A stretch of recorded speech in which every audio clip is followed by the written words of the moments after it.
அனைவருக்கும் வணக்கம். இப்போ இந்த காணொளி நான் யார் மனதையும் புண்படுத்துவதற்காகவோ, இல்லை இந்த மதம் பெருசு அந்த மதம் பெருசு, இந்த இறைவன் பெருசு அந்த இறைவன் பெருசு, அந்த தெய்வம் பெருசு இந்த தெய்வம் பெருசுன்னு சொல்வதற்காகவும் இல்லை. என்னன்னா, இயற்கை நேசிக்கக்கூடிய என்ன மாதிரியானவங்களுக்கு எல்லாமே ஒன்று தான். ஒரே இறைவன் தான், ஒரே ஒரு ஆற்றல், ஒரே தெய்வம், ஒரே இறைவன். இங்கே இருக்கக்கூடிய எல்லா இயற்கை படைப்புகளையும் இறைவனுடைய வடிவமாக நான் பார்க்குறவன். அது மரமானாலும் அவன் இறைவன், அது அவனால் படைக்கப்பட்டது, அவனால் உருவாக்கப்பட்டது. ஆகையால் அதுவும் இறைதான். சின்ன சின்ன புல் பூண்டு பூச்சி இது எதை கண்டாலுமே அவை எல்லாமே இறைவனால் படைக்கப்பட்டவை. அவையும் இறைவன் தான், அதுவும் இறைவன் தான். இங்கு இறை இல்லாதது ஒன்றுமே கிடையாது. இங்கு எல்லாமே இறைவனுடைய வடிவம் தான். ஆகையால இந்த மதத்துல ஒரு இறைவன் இருக்கான், இந்த மதத்துல ஒரு இறைவன் இருக்கான், அந்த மதத்துல ஒரு இறைவன் இருக்கான் அப்படின்னு சொல்லி எனக்கு எந்த ஒரு கருத்தும் எனக்கு கிடையாது. அது இந்தியாவா இருக்கட்டும், அது அமெரிக்காவா இருக்கட்டும், எந்த நாடாக கூட இருக்கட்டும், அங்க எல்லாமே இறைவன் ஒன்று தான். அங்க இருக்கக்கூடிய இறைவனும் இங்க கூட இருக்கக்கூடிய இறைவனும் எல்லாமே ஒன்று தான். இறை என்பது ஒன்று தான். அதை நான் புரிந்து கொண்டவன், ஏற்றுக்கொண்டவன்.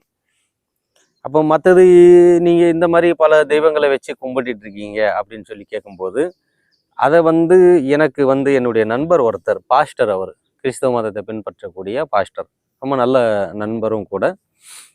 இப்போ அவர் என்கிட்ட சொன்னார், சந்திரன் நீங்கள் இந்த மாதிரி கல் மண் செடி மரத்தெல்லாம் வச்சு கும்பிட்றீங்க, குலதெய்வத்தை கும்பிட்டுருக்குன்னு சொல்லிட்டு குலதெய்வ வழிபாடுன்னு சொல்லிட்டு நீங்கள் இதெல்லாம் செஞ்சிட்ருக்கீங்களே, இதெல்லாம் தப்பு இல்லையா?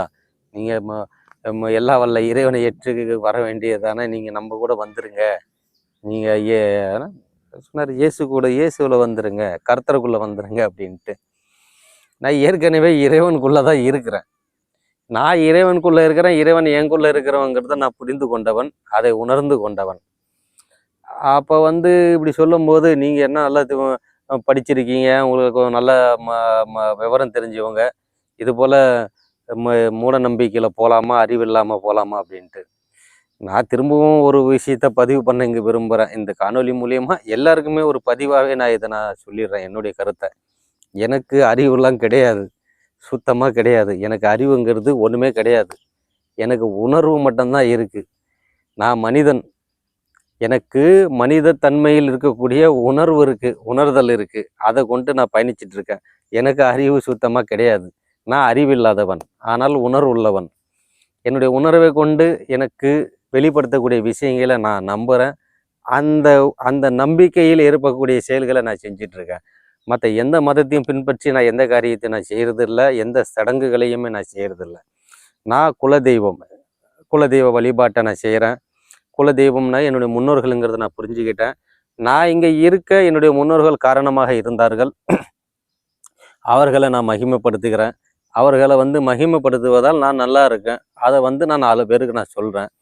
குலதெய்வத்துடைய இந்த மண், இந்த பூமியில் நாம் பிறந்திருக்கும் போது, இந்த பூமியில் இருக்கக்கூடிய ஒன்று தான் இந்த பூமியை ஆளக்கூடிய தன்மையில் இருக்கும். அதுதான் இந்த பூமிக்கு தலைமைங்கும் போது, இந்த பூமியை இவ்வளோ பூமி பந்து, இவ்வளோ பெரிய பூமி பந்தை யார் இது ஒரு ஆளுமையில கொண்டு வந்தாங்க? இவ்வளோ ஜீவராசியில் இருக்கும்போது இது ஆளுமையில யார் கொண்டு வந்தார்கள் என்று பார்க்கும் பொழுது, மனிதர்கள் தான் இதை ஆளுமையில் இருக்கிறார்கள். இந்த பூமி பந்தின் ஆளுமை யார் கையில் இருக்குன்னாக்கா மனிதர்கள் கையில் இருக்கிறது.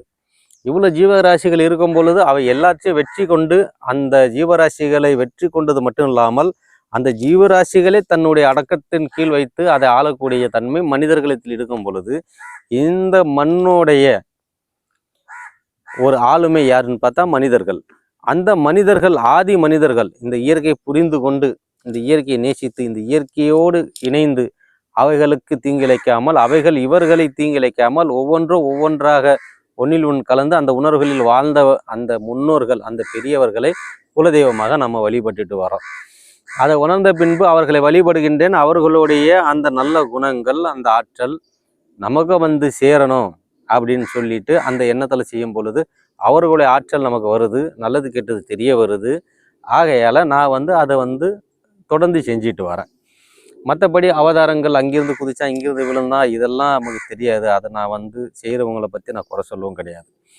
அப்போ வந்து நீ முன்னோர்களை கும்பிடுற அப்படின்னு சொன்னாக்கா அதெல்லாம் வந்து எப்படி என்ன ஏது அப்படின்ட்டு அவர் சொன்னார். அவர் பாஸ்டர், கிறிஸ்துவ மதத்தில் இருக்கார். இப்போ என்னுடைய புரிதலுக்கு நான் சொல்கிறேன்.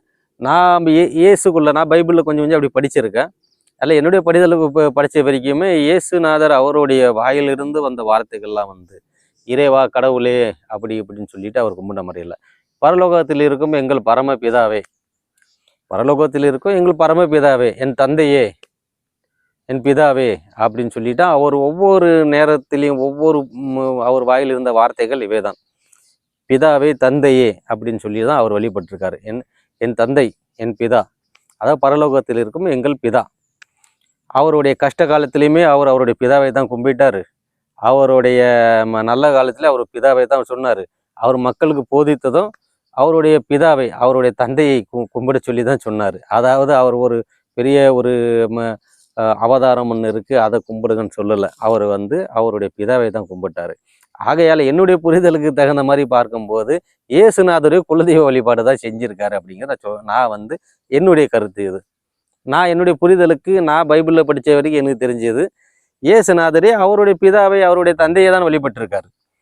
அவர் இறைவான்னு சொல்லி எப்பவுமே அலற கிடையாது. பிதாவே தந்தையே என்று தான் அலறி இருக்கிறார். அதை தான் அவர் போதிச்சும் இருக்காரு.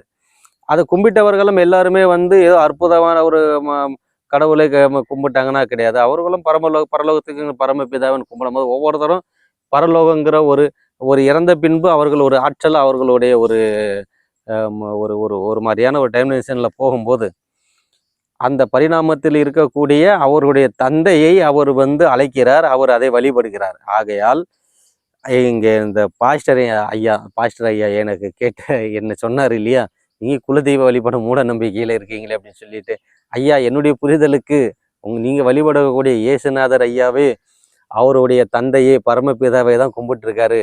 ஆகையால் இயேசுநாதரும் குலதெய்வ வழிபாடை தான் கும்பிட்டாருங்கிறது வந்து நீங்கள் கொஞ்சம் புரிஞ்சுக்கிங்க. இதுக்கு மேலே உள்ளவங்க நான் இதை சொல்லுறதால நீங்கள் கொஞ்சம் ஆராய்ச்சி பண்ணி பார்த்துக்கலாம். ஆகையால் எந்த மதமாக இருக்கட்டும், இஸ்லாமியருக்கு கூட நான் பார்த்துருக்கேன்.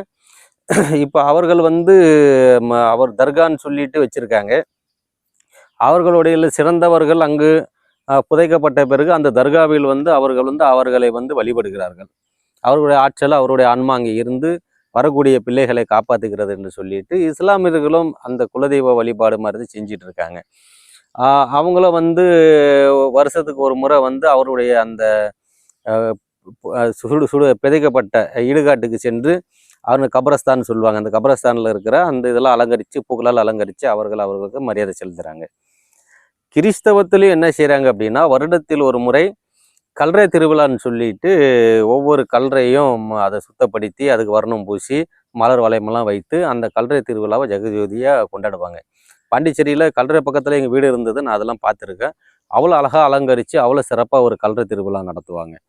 அப்போது இஸ்லாமியத்துலேயும் நீங்கள் இறந்தவர்களுக்கு மரியாதை செய்கிறீங்க, கிறிஸ்தவத்துலேயும் நீங்கள் மரியாதை செய்கிறீங்க. இந்த மாதிரி கல்றை திருவிழாலாம் வச்சு கொண்டாடுறீங்க. நாங்கள் வந்து எங்கள் தமிழர்களாகிய நாங்கள் எங்களுடைய முன்னோர்களுடைய வழி பிரகாரம் நாங்கள் எங்களுடைய முன்னோர்களுடைய நினைத்து அவர்களுடைய நாங்கள் வழிபட்டோம்னா மட்டும் எப்படி மூட நம்பிக்கை ஆகி போயிடும்? அது எப்படி மூட நம்பிக்கை ஆகிடும்? நீங்கள் செய்கிறதெல்லாம் திருவிழா, நீங்கள் செய்கிறதெல்லாம் இறை வழிபாடு, நீங்கள் செய்கிறதெல்லாம் என்ன சொல்லுவாங்க இறை நம்பிக்கை. அப்போ நாங்கள் செய்கிறது எப்படி மூட நம்பிக்கை ஆகும்? நாங்களுமே குலதெய்வ வழிபாடு செய்கிறோம். நாங்கள் எங்களுடைய பிதாவையும் தந்தையும் தாயையும் நாங்கள் வழிபடுகின்றோம். அது பல பல அடுக்குகளாக பல நூற்றாண்டுகளுக்காக பின்னோக்கி போகும்போது அவர்கள் மூத்தவர்களாகி விடுகிறார்கள். அவர்கள் மூத்தவர்களாகி அவர்கள் ஆரம்ப நிலைக்கு செல்லும் போது அவர்கள் இறைவனாகி விடுகிறார்கள். இறைவனிடத்தில் வந்ததால் அவர்கள் இறைவனாகி விடுகிறார்கள். ஆகையால் நாங்கள் ஆரம்ப நிலையிலிருந்து எங்கள் முன்னோர்களை வழிபடுகின்றோம். அவர்களை வழிபடுவது இறைவனை வழிபடுவதாக நாங்கள் நம்புகின்றோம். ஆகையால் கிறிஸ்தவத்திலையும் அவர்கள் பிதாவை கும்பிட்டார்கள், இஸ்லாமத்திலையும் அவர்கள் அந்த அவருடைய கபரஸ்தானில் சென்று இல்லை தர்காவில் இறந்தவர்களை அவர்கள் முன்னோர்களை வைத்து அவர்கள் வழிபடுகிறார்கள். அதுபோல கிடையாது. இதுக்கு முன்னே இதெல்லாம் தோன்றுவதற்கு முன்னே தமிழர்கள் வந்து தன்னுடைய முன்னோர்களை வந்து இடுகல், அதாவது அவர்கள் இறந்த பின்பு அங்கே ஒரு கல் நட்டு நடுகல் வழிபாடு செய்தவர்கள். அதுவே காலப்போக்கில் லிங்கமாக மாறி போனது என்ற ஒரு கருத்தும் கூட உண்டு. எங்களுடைய முன்னோர்கள் சொன்ன வழியில் வழிபட்டுட்டு இருக்கோம்.